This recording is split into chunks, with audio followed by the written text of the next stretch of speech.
Hello, welcome to my garden. My name is Katy Renner, but before I start, I would like to thank the Public Library and the Master Gardeners for including me in this series of Let's Get Dirty workshops to learn about gardening.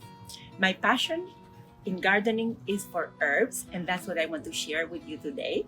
And we're going to have lots of fun because herbs are easy to grow and they're just marvelous plants. They bring so much to you, not only in your cooking, but they will delight you. And if you come out and you smell them in your garden, it just makes you happy instantly.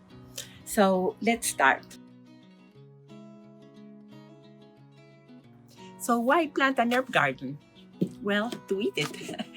And also because the plants, as I said before, they will delight you with their smell, with their flowers. They attract pollinators, and they're really easy to grow. It's not like vegetables. And they stay pretty, and it's fun, but they have limits. And that's why, obviously, I'm going to teach you their limits so that they grow very healthy in your garden.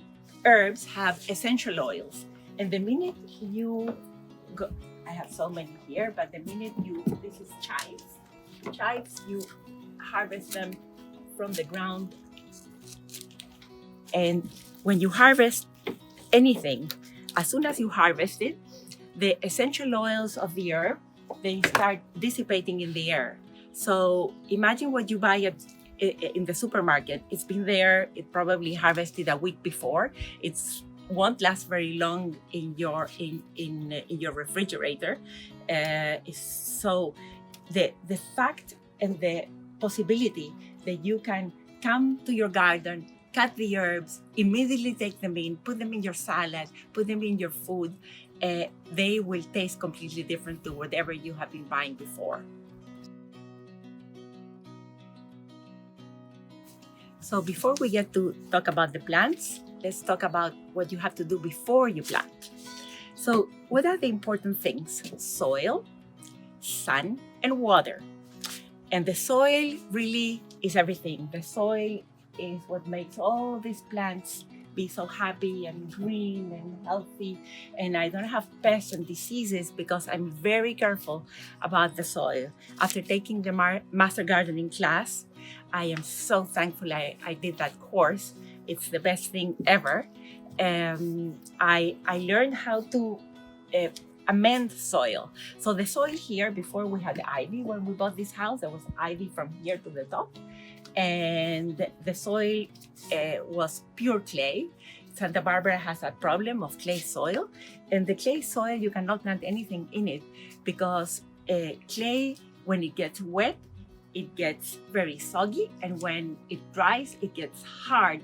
And so there's no oxygen for the roots of the plants to be able to breathe or absorb nutrients, and they die. So you do have to fix the soil. So how to fix the soil? Well, with compost. Compost is really the gold in my garden. I do my own compost up there, and I must say that is the most important. When it was pure clay and I had all the ivy, I took it out.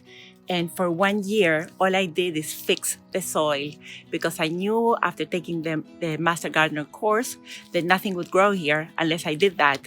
So I used 50% compost and 50% put it all into these beds. And I brought horse manure and put it everywhere in the front and in the back. And for 1 year, I didn't plant anything. All I did was amend the soil. It was that bad.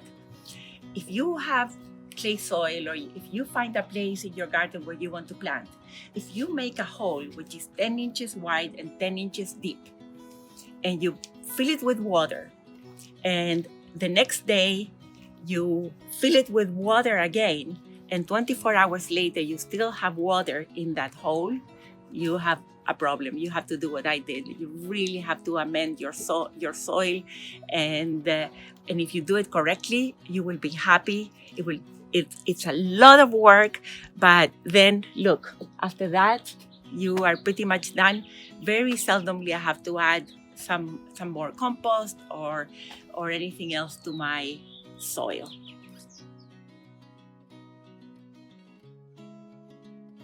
Water. Water is very, very, very important. And it takes some time to learn how to water your garden perfectly. Because if you overwater or you underwater, the plant will have exactly the same reaction. It will look sick, it's dwindling, it will look weak and yellow, and you really need to be very, very careful to know which one did you do. Did you underwater or did you overwater? If you see that the soil is dry, it doesn't mean that you need to water unless you put your finger in like this. And I went all the way in, and in there, the soil is wet. So that's what you have to do. Just go with your finger in different places where you are going to water, and do not put any water there if it's wet.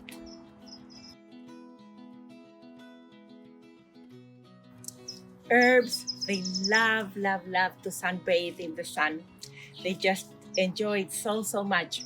And I have different microclimates in my backyard and my front yard. My front yard is a little bit colder. My backyard is warmer. I do have some shade on the sides. And so I have to see what the plant needs. If most herbs come from the Mediterranean, and they need a lot of sun. So 6 hours and more is what they need, or 8 hours, some of them. And very few like to grow in the shade. We have mint can grow in the sun or the shade. We have chives that can grow in the sun or the shade. But most herbs we really like the sun. So make sure that you go around your property and find the warm and nice sunny place where you are going to plant.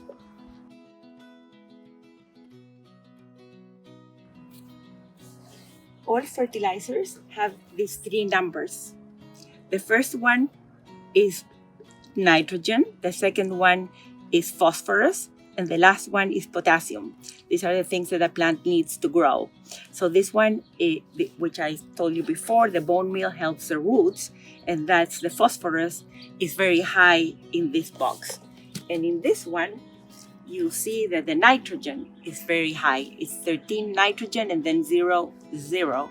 So when that's how you read, you may not get exactly the ones I have here. I don't mind what you get to feed your plants, but hopefully organic, and just make sure that you know how to read those numbers for nitrogen and phosphorus. So which plants to choose for your first herb garden? Or maybe you already have lots of herbs and you want to plant new ones. For me, it's hard to tell you because obviously it's like choosing your favorite child. For me, these are all my children and I love them all so much. There's nothing I would tell you that you need to have more than another. So it depends what you like to eat. Plant what you like to eat. Try a few new ones. I'll be talking later about many, many different plants, and see what entices your appetite. And usually when I come out here and I look at the plants and I smell them, then I want to go and cook. So in this coronavirus time, cooking is very important, and especially herbs, because they will, as I said before, it's hard to go and shop for herbs. So you can plant from seed, or you can go to a nursery and buy a transplant. It's up to you. I don't know whether one is better than the other. It depends on your patience to wait. I buy from the nursery, but anything that is that they don't have, I grow, obviously. So I do a lot of research. I like to follow different restaurants around the world that are, the best ones, and I see what they're having in their menu, and that's how I learn about new herbs, and I try them, I grow them. I not always like them, and so after that, if they're beautiful and they have nice flowers and they smell nice, they still stay here, or if not, it's bye-bye.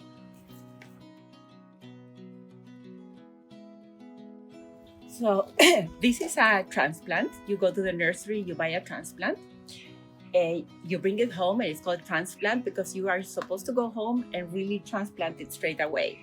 You turn it around so you don't hurt the plant, like this, always like that.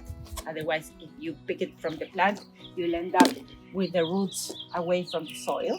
You make a hole, I did one here, and you put about a handful. This I mixed it already, the blood meal and the bone meal, because I used to carry those cardboard boxes.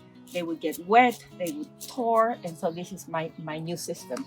Then you put the plant on top like that, and this is a chamomile, by the way.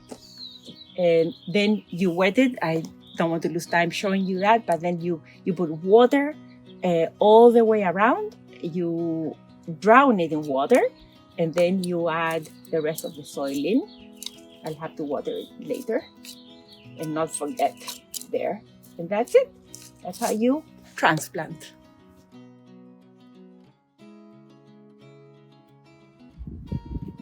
Don't forget to label your plants. Until you are really familiar with them, you should know what you're growing. So just in the case of chamomile, I would write chamomile here. And I have found that these big sticks, wooden sticks, help me very, very much because they don't get lost in the soil when I'm gardening. So it's a very good idea because there are still a few things, I don't know where they are. They've been here for years, and I don't know the name of the plant. You will also have some presents, and you probably, if you have a garden, you do have presents that arrive. I have amaranth that comes every year. I have perilla, which is to make sushi. That comes every year. A lot of plants, you buy them once and then they seed themselves. So they're easy. If you want to plant from seeds, and this is what I do with the hard to find herbs, I have gutter. I bought gutter in the Home Depot, and I fill it with seed starter. Make sure you buy seed starter and not soil because the soil is heavy for the seeds. They're so light. So I use seed starter, and I put it in this gutter, rain gutter. And now I have, you see, my plants are starting to grow. And once they are quite a little bit established, like in a nursery, a transplant, then I cut it with a knife. Here, I open the gutter and I take it out and I start planting. So whether you plant in beds, right in your garden, or you plant in a pot, if you plant in a pot, what is important is that you use the best soil. It's really, really important.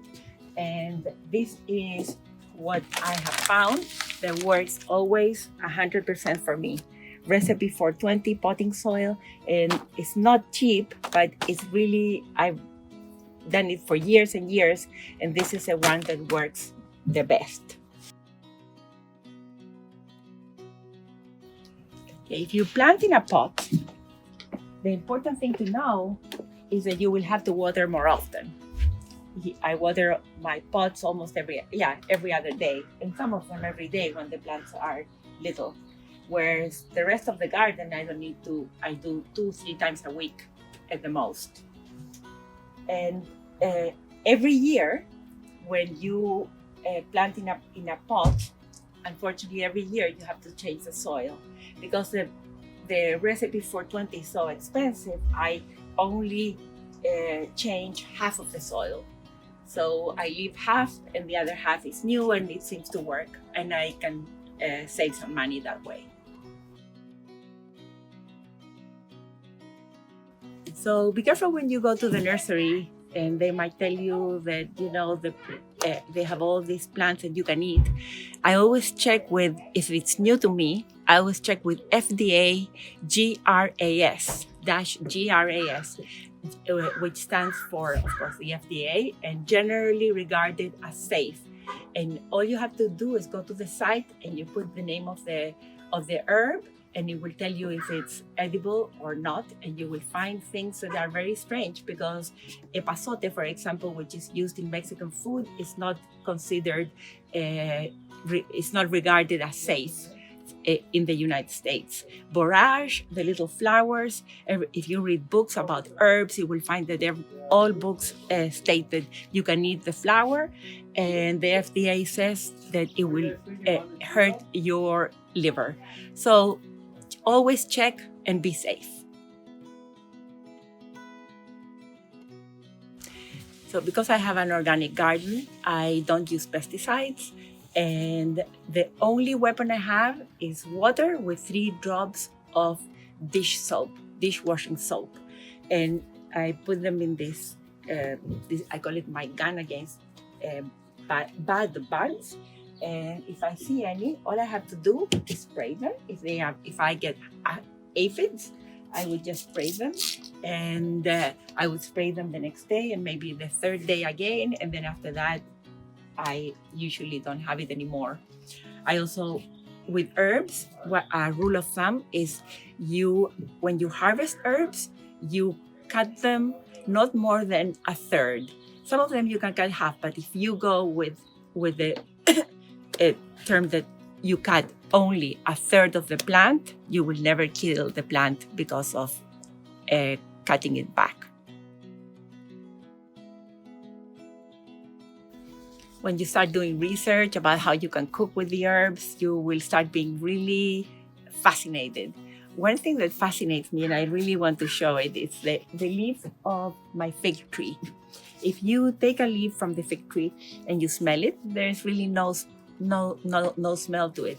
But if you put it on the barbecue, just lightly on one side or on the other to dry it a little bit, not very much, don't burn it, just slightly barbecue it.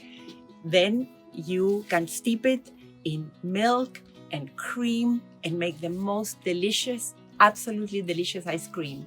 And please look online for a fig leaf ice cream, and you will thank me for that very, very much.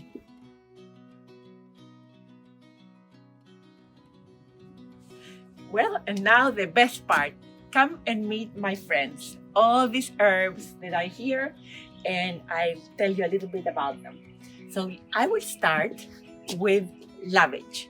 You know, when you leave your country, you miss friends, of course, you miss your family, but you really miss the taste of herbs, believe it or not. My parents escaped from the Czech Republic in 1948. They met in Paris, and they moved to Chile, where I was born. That's why I have an accent. And when they were in Chile, they were always saying, when they would have potatoes, they would always say, "Oh, Jana," my father was Milan, my mother Jana, "Janichka, I miss Lovage. I miss Lovage so much." And they would tell me the taste of Lovage, and they would try to tell me what the soup was like if they would have it in the Czech Republic. And it took about 30 years for me to have Lovage for the first time. And now you can get it in the United States easily, in a nursery, not in the supermarket. And let's go and see Lovage.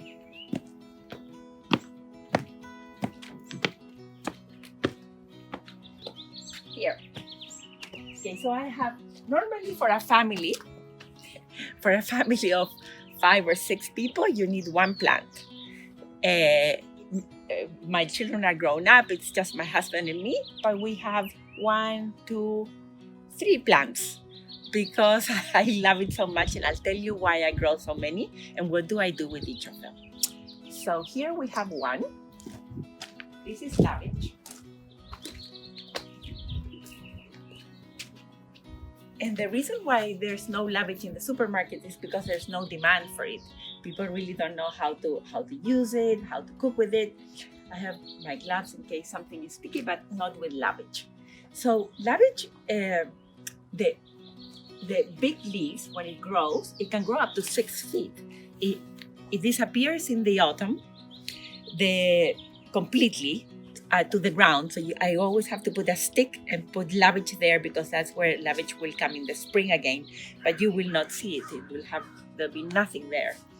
When the leaves grow, they become a little bitter. So these big leaves are not the ones you want to eat. You want to eat the little ones that are coming down here. You see?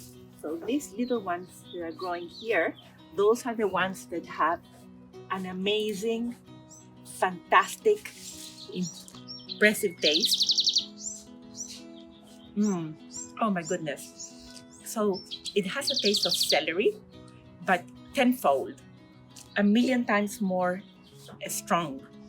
And it goes really well with parsley. You can also put it with potatoes, of course, like my parents. You can look up a Czech potato soup and put put the lavage there. You can use it in cooking in many ways. And when the plant grows, it has these long stems. When you cut them from the bottom like that, and it's hollow in the middle. So if you were to cut it here, you can use this. You can make yourself a little cocktail, a Bloody Mary, put this in the in the glass and drink, and it will bring up the Bloody Mary with a much better taste. It's very special.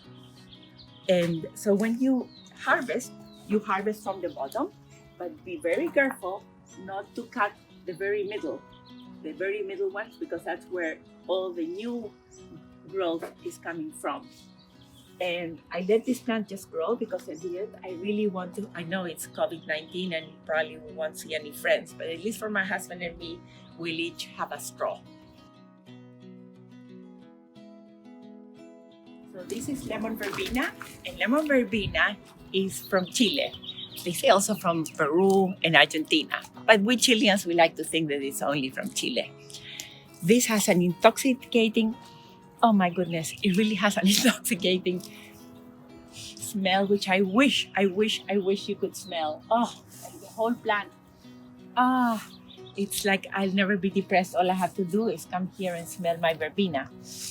So lemon verbena can grow up to 6 feet tall, very tall, but it's deciduous, and all the leaves fall in the winter, in the fall and the winter, and then it grows so fast. Look, from nothing to this in just a couple of months. We use it in Chile for tea, and the way you will harvest it is you can take from anywhere. Lemon verbena doesn't care, so you can just harvest anywhere.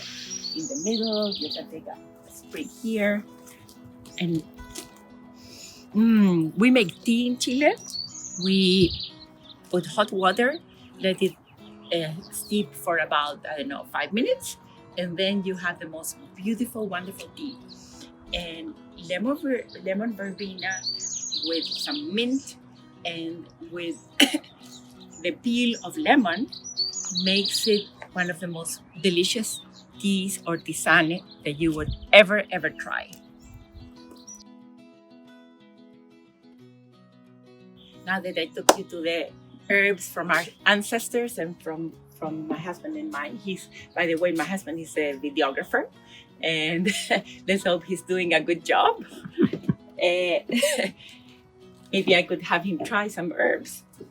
So this is fennel.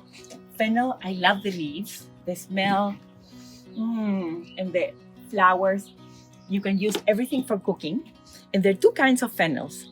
You have the fennel, the vegetable, which is this one, and also the fennel, the herb, which grows, like 10 feet tall or more in empty parking lots. And really, I don't like that one. I wouldn't want something like that in my garden. So I only buy the vegetable, and I plant it, and I've had this already for years. To harvest fennel, first of all, fennel doesn't like a lot of water. So you don't water it You shouldn't water it very much. As you can see, this is more water than this. I always skip. Since I water by hand, I can skip this plant that and it likes a little bit of shade in the afternoon, and here later there will be shade, and so it's very happy. You can cut it all the way down and it will always grow more leaves and it'll be bushier. I already have cut it several times in the last 2 months. And fennel leaves you can use in pasta, you can use in many Italian dishes. I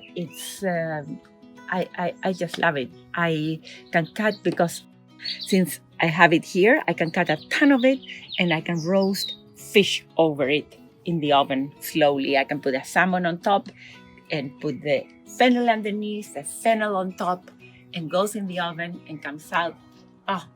Just very yummy. So this is fennel, and remember, the vegetable, not the herb. Mint can take shade, mint can take the sun, mint will grow anywhere, and it likes moist. It does like water. This is also a mint. There are hundreds and hundreds of mints.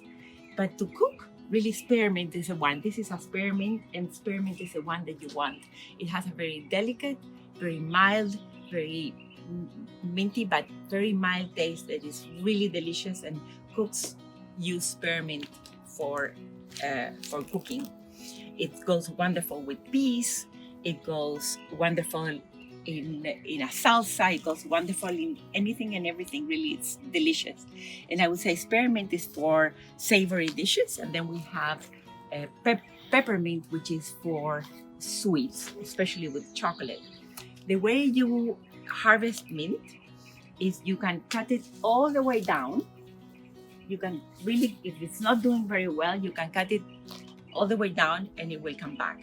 But normally a rule of thumb is that never cut an herb more than a third. So never cut more than a third of the plant, although exceptions, mint and chives, you cut to the ground and they're fine.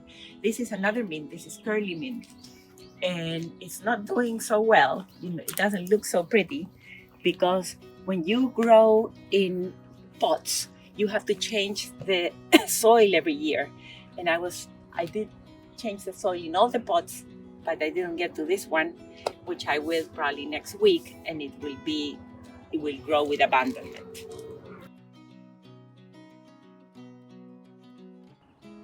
And this is peppermint. This is the one for desserts. It has a very strong peppermint, very cool peppermint taste. Also, you can cut it to the bottom, or you can cut like half of the plant, or a third of the, usually a third of the plant for any other plant, but this one you can half it. And the more you cut it, the more it will grow and the bushier it will be.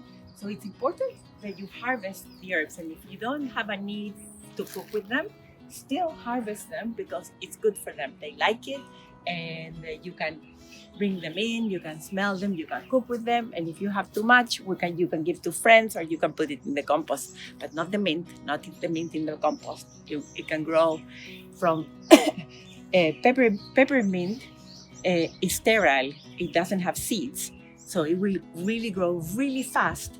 Just if you put it in water, or if I were to put it here next to it, I would have a root very, very fast. And you see the roots are already traveling. They're trying to get out, but we won't let them. So that's peppermint. Cilantro. Cilantro likes water. You need to water it.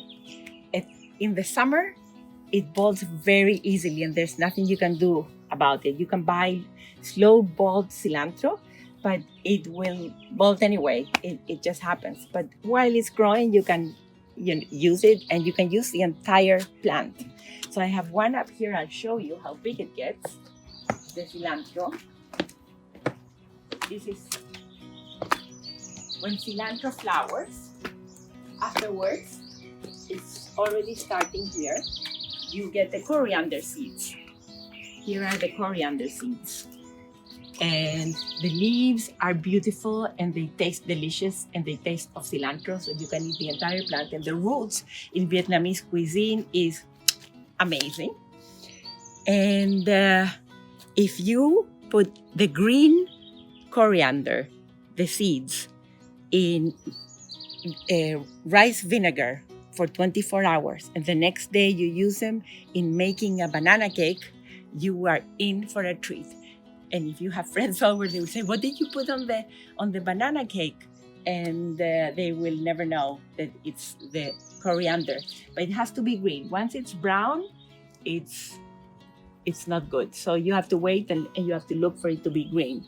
But when it's brown, you can harvest it and you can toast it and grind it and use it, of course, as a spice.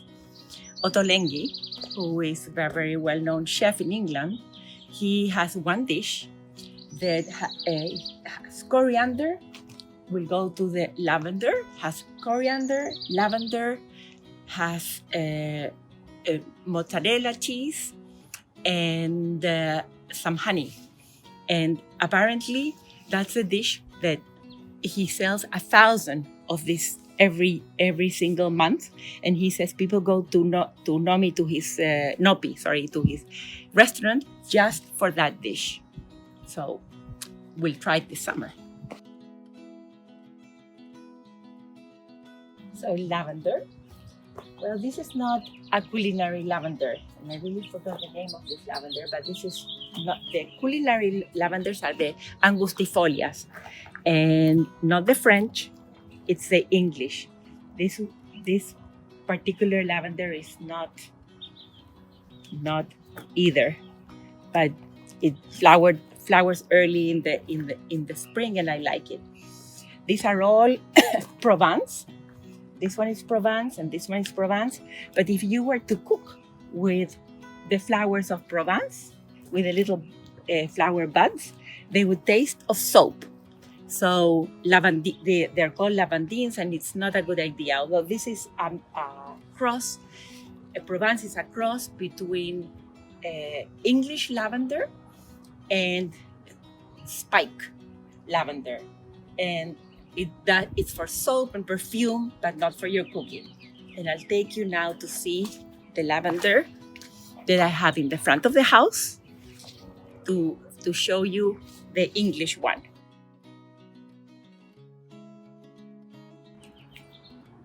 Okay, this is English lavender. This is a culinary lavender, and you will be surprised. People really undercook with this herb. It's so delicious. You can put it in a hummus and it will enhance the flavor. You can put it in desserts. I put it in apple pies and pear tarts. It just is a wonderful, wonderful addition. The plant doesn't like a lot of water, so don't water it very often. Once a week is enough. It has very deep roots. The roots go pretty much several feet down. And so when you water it, just think that you have to water quite a few feet down, not just a few inches. And then not water it again for another week. So I keep, as you can see, I keep the soil around this one kind of dry. And when it's almost dry, that's when I completely dry, almost completely dry, that's when I water it again. And so lavender, I don't like lavender that becomes very woody. I don't like the way it looks. And so what I do is when it's done flowering and they don't look very good, I will cut the flowers. I will cut all the flowers, and in the autumn I'll be able to have one more. It will flower one more time, which is great. And then before the winter starts, I cut the plant down and make sure that I take all the woody. But when you cut when you cut the lavender, you have to look, and you can cut as low as you want, as long as you still see some leaves. So for example, if you look here, I'm okay cutting here. If I wanted to, I cut here because I see a leaf under there. So I could cut that like this, and that's okay because there's still leaves. So always make sure that you can cut as low as you want so you don't get a very woody plant, but make sure that leaves are under it or the plant will die. It won't come back.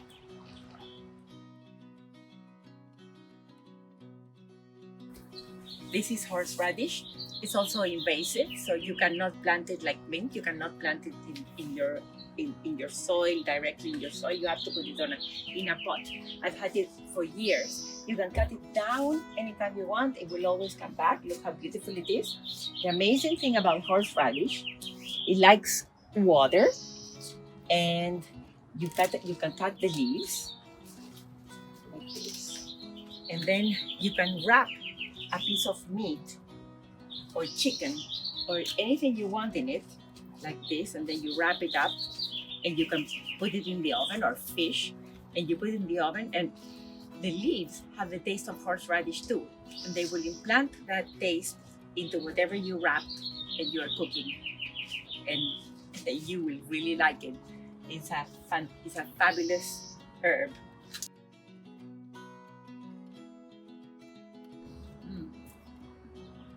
Sage. If you think of sage, what do you think of? Thanksgiving, probably.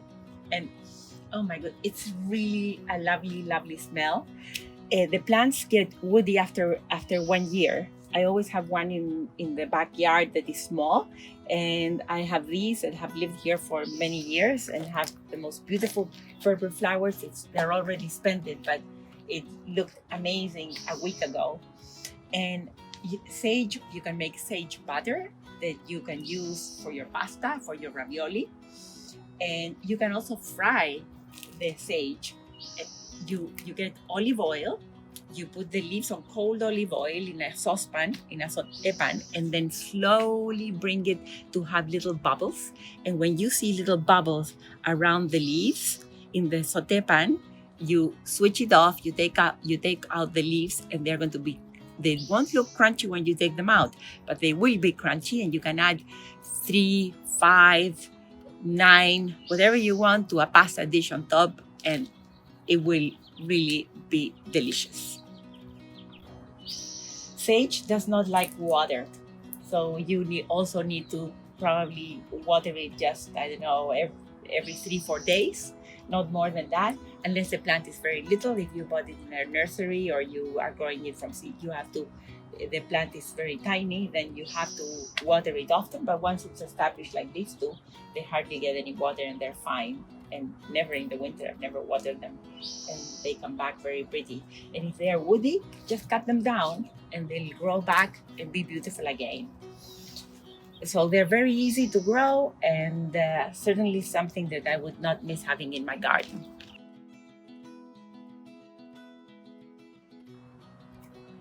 Bay leaf. Well, lemon, salt, pepper, and bay leaf is something I absolutely need to have every single day, because all the stocks, I would never do a stock without bay leaf. I would never do a white sauce without bay leaf. You can use it in desserts. You can make ice cream that you steep the leaves in the milk or the cream. You bring it not to a boil, but just before a boil, and then you let it steep until you try it, and when you like the taste, you strain the milk and the cream, and you can start your ice cream once it's cold. The next day you put it in the fridge, and the next day you make your ice cream, and it's delicious. And panna cotta is delicious. So when I bought this tree, I have several trees. I have 3. When I bought it, it was really little.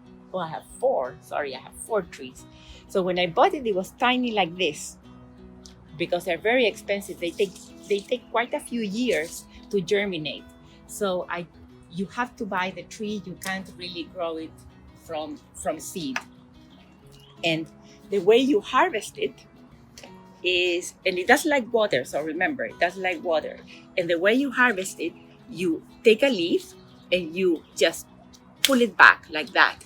And they all have another leaf coming. So every single leaf that you take will make the next leaf coming grow. And this is one of the only, well, it's a tree, but the only herb that you harvest the leaves only. If you were to do that to any other herb, it would debilitate it. It's not a good idea. You always have to get a stem with it, but not in the bay. You just get the leaf. And the best ones are the older ones, the ones that are more leathery, like this one. And then I don't know if you've ever done this with a bay leaf, and then so before you put it in your stock, before you put it to steep in your cream or milk, always crunch it and then take a smell, and you will be intoxicated.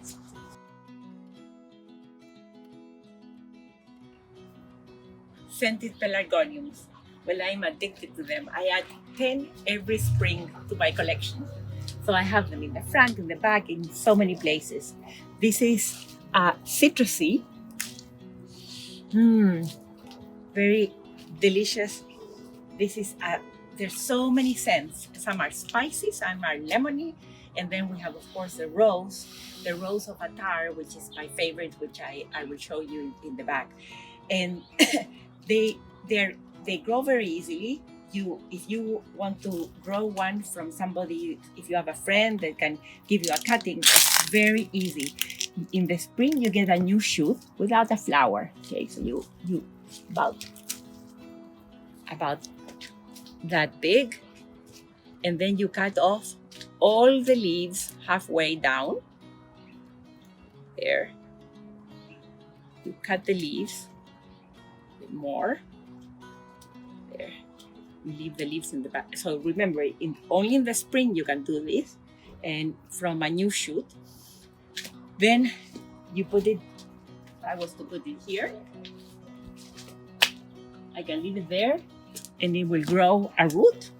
And pretty much, they say 50% of the time you grow a root, but it almost 100% for me. And I leave it there. I'll have a new plant. I have scented pelargoniums everywhere. They just make you so happy. In the morning, I really come and greet them because the smell is amazing. So this is a rose. This is Rose of Attar, and it's my favorite. They don't like much water, so it's very good in drought times not to have pelargoniums in your garden. They are very easy to take care. They grow. They're a little bit runaway, like runaway children, and they will grow stems going all over the place. But all you have to do is bring them in. You can just cut them a little here. You can cut a little here, and you shape it any way you like. And the leaves you steep in milk or cream, and then if you steep it in cream and wait, not boil it, wait until it just has little bubbles, the cream around the pot, leave it in about, I don't know, a few leaves, and taste it every 5 minutes, because it's very strong. And so after you taste it, when it has the right taste for you, you put it in the fridge, and the next day you can whip it and accompany any dessert that you want. You can make ice cream also, but you don't eat the leaves. The leaves are not edible. You have to strain them, and you don't shred them or cut them. You just leave them whole so that you can take them out and only impart the taste. This is a citronella scented pelargonium, and as you can see, the pelargoniums have pretty leaves. Pretty flowers. They're not as showy as a geranium, and they are obviously related. They're cousins, but the geraniums have nicer. They're not edible though. They have nicer flowers, but they're not edible, so I don't have them here. I tried to grow an edible garden, and I just love all the scents. And it's good you could do potpourri. Maybe one day I'll teach a class on how to make potpourri and have it for your bathroom or for your house. And one thing that is amazing to grow is this plant here, which is called, I'll show you, which is called orris. This is orris, and the root of orris, if you put it with the leaves that you want to do the potpourri with, it will make the potpourri stay longer. have a nicer smell for a longer time. So Ori, amazing plant, but you use the root. This is summer savory. It has stems that are very delicate and they go all over the place. But you can always, if you harvest it, you can harvest it anytime, any day. And if you can make them shorter, and then you can bring it in and it will be bushier. But remember, if you cut not more than a third of the entire plant, so about there is fine. And here, like that. And I think that summer savory is I like it more than winter savory. Summer savory is an annual, so it will grow. It needs water like all annuals because they grow, they have foliage, they set seeds, flower, seed, and die in one season. So the the flavor is more delicate of the summer savory, and you can use it. You can start using it in the cooking from the beginning and then add more at the very end before you serve it. Whereas the winter savory, you cook it for a long time. If you were to add it at the end, first of all, the leaves are leathery and it wouldn't be very good. And the way to use it is, if you were to do chicken, you can put it under the skin, you can stuff the chicken with it. It will impart a very nice flavor. But for me, it's summer savory, although I also have variegated savory there. That's a winter savory also, which is variegated. And then my winter savory is over there, and I can show you so that you see that the leaves are more leathery. This is winter savory. And the flowers are beautiful. The flowers are white and they look like snow all over the plant. So I still grow it. I don't use it very much for cooking. I find it too strong, but the plant is so beautiful. I'm very happy to have it here in my garden. And of course, the best of summer. What is it? Basil. And how many plants do you need? I don't know. I think 1 million. But the good thing is that you can buy a few plants. I have them growing everywhere. I have them growing on the ground, on my beds. I have it growing here in the pot. And I think the best is in the pots because they don't get eaten by the slugs and they don't get eaten by the snails. You know, this is an organic garden. I don't put anything down, anything to kill the snails, anything to kill the slugs. I just, we live together and I plant a little bit for them, a little bit for me. With slugs, once I bought very expensive Sluggo to kill them. It's an organic pesticide, but it's organic, and you put it in the ground, and you know what happened? It was terrible. The whole neighborhood came to the funeral. I had more snails than I ever had in my life, and since that day I've never used anything. And I have slugs, but I do not have snails. Okay, back to the basil.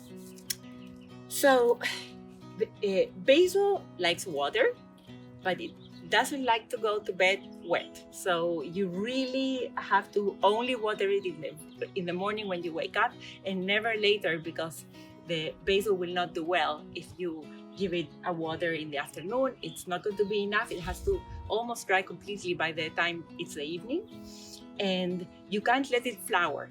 But it's a myth that you go and you pinch the flowers. That's a myth. You would have to sit like me here, and you would have to wait for the flower and pinch it, because it would flower. Once it flowers, it becomes leathery and it becomes very bitter, and it changes the taste completely. So you cut when you see that it's about to flower. Mine isn't, but if you were to see it about to flower, you cut 1/3 of the plant. And the way to cut, and if you want a little bit, it's not flowering. So let's say I'm going to make zucchini, because I have so much zucchini in the garden. I'll make zucchini tonight. So the way to cut is, if you cut a stem, it has to be between 2 leaves. So here's a stem, here are 2 leaves. I can cut here between this leaf and this leaf. So whenever I cut, I go down and make sure I cut exactly between the two leaves. And I'll do it one more time here. And ice cream, made basil ice cream is wonderful. There are many, many varieties of basil. I would say that Genovese is delicious, sweet basil is delicious. I also have African basil here, which is not edible, but I have it because the African basil, look, it's full of bees. It attracts the bees. So I have almost in every level, I have an African basil. Here, there's one there. I make sure that I have it everywhere because it attracts the bees, and of course I want to help the bees. And that makes me happy. Parsley, a forgotten herb. People don't think of parsley to use it so much, but I use it a lot. If you make a pesto with half basil and half parsley, it's absolutely delicious. In salsa verde, it's wonderful. It grows very fast. It's a biannual, but as I said at the beginning, although it's a biannual, it really should be treated like an annual because next year the leaves will be already very, very bitter. It will go to flower very soon. And so by the end of this year, it comes out and I don't take care of it. And then next year, these are all new plants. The way you harvest is when you have plants that come like this up from the crown, it has a crown and it has all the leaves coming in, the stems come from the crown. You go through the outside first and you harvest all the way to the bottom, like that, all the way to the bottom. And that's how you get, so you go. I'm going to use some tonight, so I'll get some more there, all the way to the bottom. And first you go on the outside and then you go towards the inside. And this will grow bigger and bushier and better. And it's sweet when you grow it yourself and you don't buy it in the supermarket. It's really sweet, and it will enhance, I would say, pretty much anything you cook. I love it on fish. I love it on eggs. I love it on many things. And talking about eggs, last but not least, let's not forget this prima donna that is growing in my garden, who likes the shade. This here is chervil, and chervil really is a prima donna. If it's cold for 1 second, it will collapse. If too much water, it won't like it. It's very, very dainty, and it's a complicated herb because it likes, when you water it, make sure you never touch any of the leaves because it won't like it. So you have to water it. I always put my water wand underneath here. Obviously, I do that with all the plants, but especially with this one. And the French use it in eggs, in omelettes. There's a French soup that you make with chervil that is delicious. You can look it up. You need about 5 plants to grow to use it for all the things I told you. It's really, really, really delicious. It's licorice, but in a nice way. Dill, of course, I think of salmon. I think of eggs. I think of any salad. I think of potatoes. And dill also grows from a crown on the bottom. So this one grew very fast. But if you want to harvest dill, first of all, it likes the soil a little bit moist. But if you water it in the morning, and then I think in the summer, every 2 days, it's enough. But if it's in a pot, you need to water it every day. That's the problem with the pots. The pots you need to water pretty much every day. I don't feed anything except my basil. Plants talk to you. They tell you things.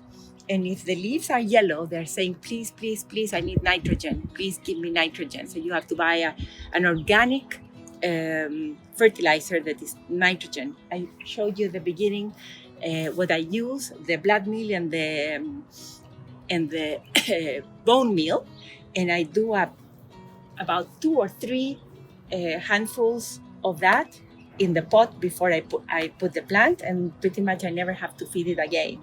The reason why you have to mainly do it in the pot is because you water it down, and the nutrients leave the pot. So you have to feed it, and I heavily feed it once at the very beginning. And that brings us really to the end of my herb garden. I could continue all day and it'd be too much because I have so many other plants. I want to thank, of course, my videographer, my sweet husband, who has done this very nicely, and I hope so. I want to thank the editor that hopefully will edit it in a way that will make me look good. And I want to thank the library and the master gardeners. And for me, the reason to have done this is because I would like you to try new herbs in your cooking. I can't be talking too much and too long about every single herb, but a little bit just to, I hope so, to get you enthusiastic, and hopefully you will develop a passion for herbs like I do.